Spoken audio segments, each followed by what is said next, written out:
Good evening, everyone. I'm Roger Cortes. I'm the owner of McCabes in Liberty. We've been there for 22 years, and times are tough, and we all know that they're tough. And the last thing I would like to see is one of these officers, any one of them, lose their job. But I'm also looking at the fact that I put $250,000 into a building next door to McCabe's and tried to run another club there, a higher scale club, and I just couldn't afford the taxes. So I let that one go. And now I'm in the same jeopardy with this one. And, you know, I'm not saying that we're trying to do away with the police department. Like I said, I wouldn't want to see one guy get laid off. I consider myself very good friends with Rob for over 20 years.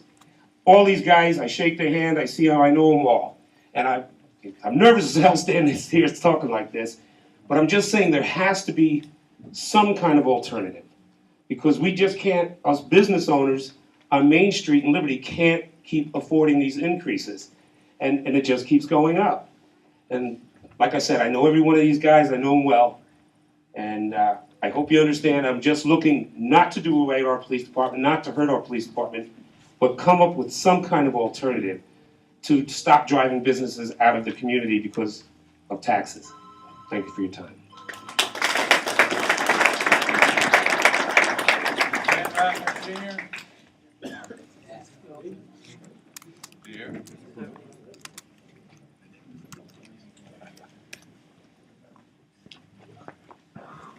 Dan Ratner, third generation village resident. My wife's a fourth generation village resident. My son and my grandson are 5 and 6. I don't need that. I can speak on several levels on the police department, the ambulance corps, and all the emergency people we have here. I'm alive here today because of the actions of the police department, the ambulance corps, and the fire department. Not once, but twice. And I'm not talking about a minute or two, I'm talking about seconds. That these people came to my aid, rescued me, and I'm alive here today to prove it. I spent 40 days in a coma in the burn center at Westchester, and I would not be here today if these guys didn't act the way they did, as fast as they did. There's nothing you can say about that. I'm here, and I'm sure there's other people here that can say that. On that line, I'd like to address the other gentleman who said, well, what are we going to do in the future? Social order and economy and prosperity go hand in hand. If we do not have social order, we're not going to have prosperity. Not unless we're going to issue everybody a 6-shot and we're going to go out on Main Street at high noon and shoot ourselves to death.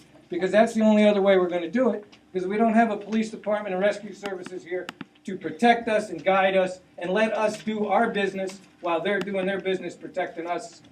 We're not going to have prosperity. So what we do today is what we're going to do for the 2012, the 2013, and the 2014 budget. We have to think today for that. Are we tight? Yes. I've been to almost all meetings except one, and I've watched and witnessed the members of the PBA, the members of the Highway Department come in and say, we're giving you what we got. And they're working at it and they're trying.